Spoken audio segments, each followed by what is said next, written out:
On this next slide, we cover what we internally call the Big Five. What are those cyclical, secular, and structural drivers that support our industry?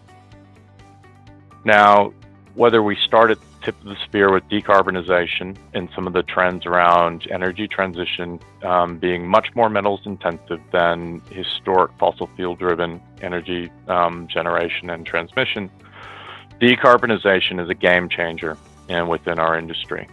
And the speed at which mines and mine development will need to proceed over the next couple decades to meet decarbonization trends is truly unprecedented. So there's a huge ask right at the top. It's a structural driver.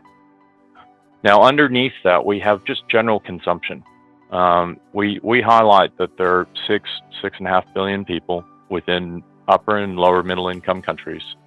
And those are the income stratifications in which people around the world go from largely an agrarian or a rural or remote lifestyle or community and start to consume metal in products, in homes, in vehicles, transport. It truly is transformational what's happening across middle income around the world.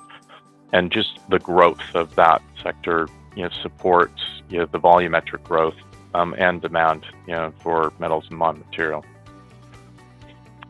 The third, and it's the only cyclical trend that we'll highlight here on the table, is underinvestment. Our industry has suffered through a decade-plus period of slow growth and underinvestment in mining expansion and new assets.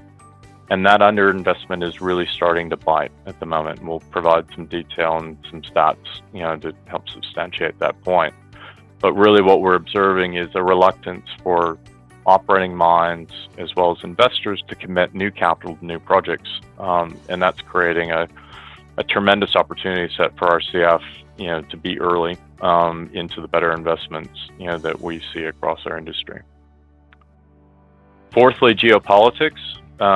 It won't escape anyone's attention that the geopolitical situation is changing, and it's becoming much more metals intensive in terms of what the United States, what the EU, what China, what Russia, take your pick. Some of the spending that's going into directed industries, and that's not just necessarily military. It's semiconductors, it's electric vehicles, it touches some of the other broader themes highlighted on this slide. But it's important to realize that geopolitical competition is on, and then it's going to drive much greater demand for metals and mine material going forward. And then finally, sustainability.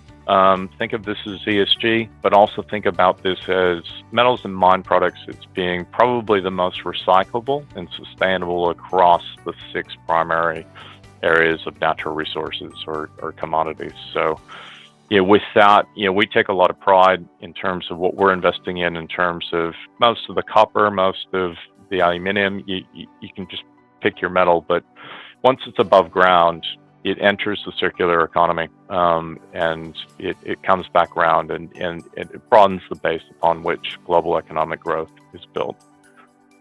So these Big Five, as we call them, they're combining to create an environment in which the investment opportunities as well as the exit opportunities for RCF are improving by the month, as well as we foresee a situation in the next 1 to 2 years that we're going to move into the growth phase